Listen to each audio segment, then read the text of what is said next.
This is my first so-called trial solo run.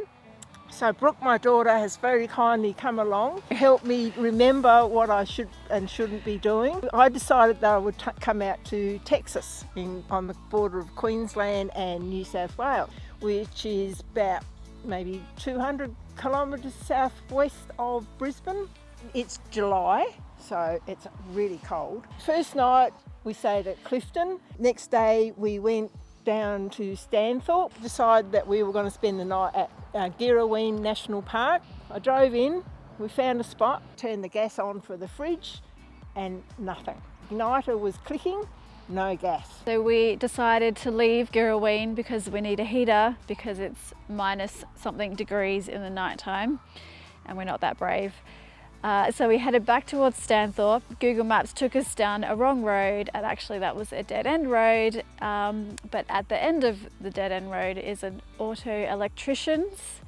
So we thought we would stop in there and ask him if he knew anything about the gas fitting, which he had a basic knowledge enough to tell us that it's the regulator.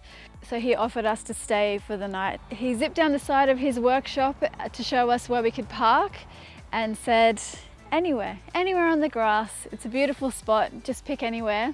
And so we drove out onto the grass, and the grass is very, very soft. Very, very soft. Because they've had so much rain recently. We got bogged. Rushed up to the man and said, I'm afraid we've bit bogged down there. He said, not a problem, I'll just pull you out. So we've made a mess of the grass of this very kind man, who is unfazed by everything. We're having a look around Stanthorpe today and getting the caravan fixed tomorrow, and then we're off to Texas. And this trail is called the Southern Downs Dunny Dash, and some artists have painted up various public toilet blocks around the area. There's 4 in Stanthorpe, 4 in Warwick, and several others dotted around in little towns in the area. Currently standing right now at the Storm King Dam, and behind me is the 24 Hours mural. This one's got a bit of 3D happening on it with the trees and the animals. On the other side of the block is the day version, and the sides are sunset and sundown. One of the highlights of Stanthorpe is they've developed a street art trail. So we have these huge murals on the side of the buildings and sculptures placed throughout the town. I can see a possum, I can see a bird, a frog, a centipede. I can see, oh, I wonder if that's a leaf gecko. That's what it looks like to me. Kangaroo, a snake, a kite, and the egret on top. We've just completed a walkthrough on the rabbit factory. It was really interesting. There's a lot that I didn't know. In 1790, Governor Phillip brought over 5 silver grey rabbits to Australia. In 1791, they brought 45 domesticated rabbits into Sydney from South Africa. In 1929, more people were employed in the rabbit industry than any other industry. Even the kids were going out on the weekends trapping rabbits and selling them to the rabbit meatworks, earning more than what their teachers would earn in a month. In the 1930s, Texas survived on the rabbits. It was a huge industry here. It virtually kept the town going.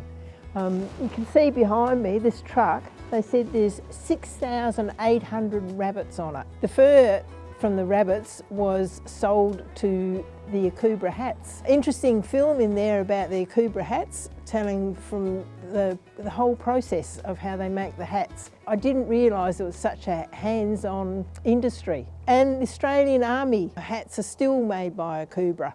The little town of Carlyballen was situated here on the banks of the Dummeresk River. But in 1890 and 1920 they had some serious floods.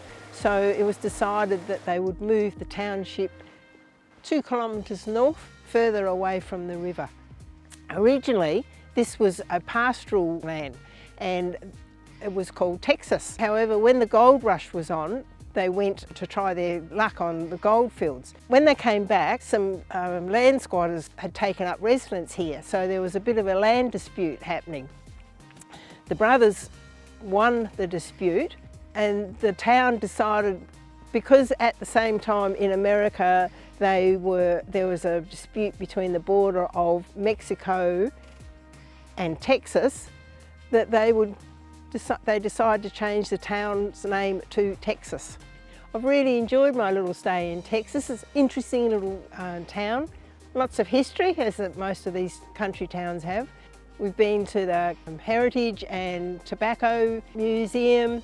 There's a railway museum, art galleries, you name it. It's an assortment of things. So highly recommend coming and have a visit here. When we headed back, we came home down Cunningham's Gap, which is a really steep road. Got to the bottom of the hill and we've got a flat tyre on the caravan.